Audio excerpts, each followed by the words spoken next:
All right, so I started taking out the driver's side cat. I'm about to get under here. I already took it out, but like the other video said, all you really got to do is just bend that heat shield back, and then you'll be able to get to it. The V-band. I had to take the bracket that was right here off because the bolt on the cat wasn't coming off.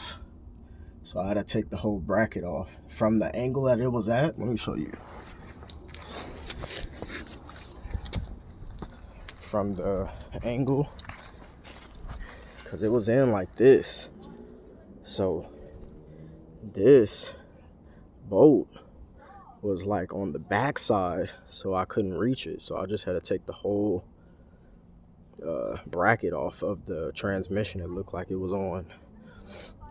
But yeah, you're gonna need the 1/4-inch drive setup with long extensions to get this off. Once you got the 1/4-inch setup, it should just lock onto that V-band with a swivel. But yeah, I'm about to go try to tackle the passenger side. After I get this all put back on, I gotta take this off now. But I'm gonna update you in a second. Okay, so the full downpipe is installed. This part literally took me like 2 hours just to get, because I had to make sure that the exhaust clamp or the V-band was in the right position.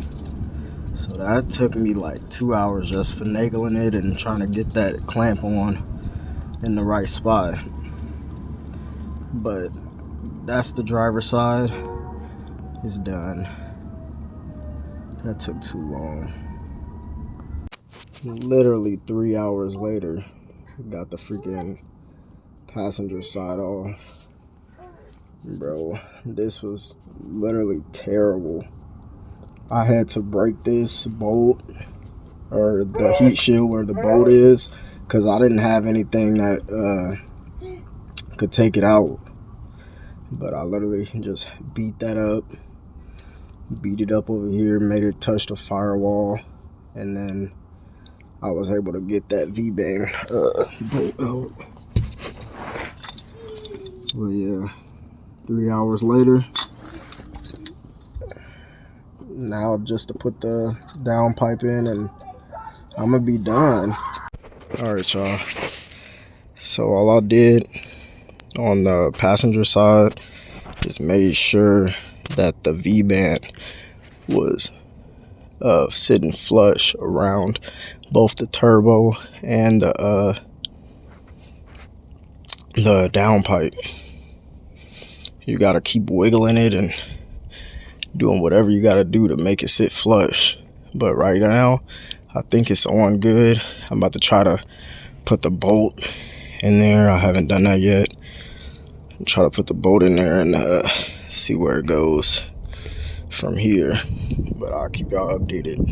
It's really not hard. This may seem like it's far back, but it's not. All you really gotta do is put your hand through the wheel well and you literally have access. It's not far back at all. The camera makes it seem like that, but it's really not. It's easy.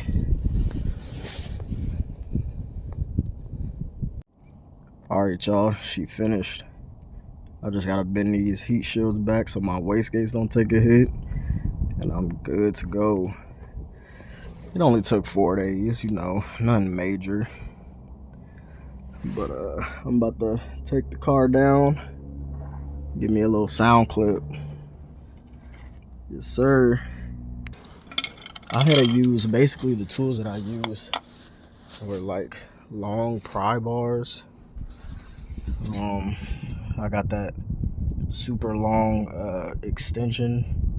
It's a 3/8, and then I got a 3/8 adapter to 1/4 inch, and then a 1/4 inch 13. That's what's gonna get the job done. You can't use a 3/8 extension, but I have a 3/8 ratchet and extension, but I converted it. I used a converter to go down to a swivel quarter, and then to a quarter 13 millimeter. But yeah, everything's done. I'm about to see how she sounds now. So yeah, let's see. I still gotta buy brackets right there, but those are coming in. I don't know why my car didn't have the brackets for the full downpipes, but I had to buy those, so those are coming in. But yeah, that's gonna be the setup. I'm about to take this car down and we're gonna see how it sounds.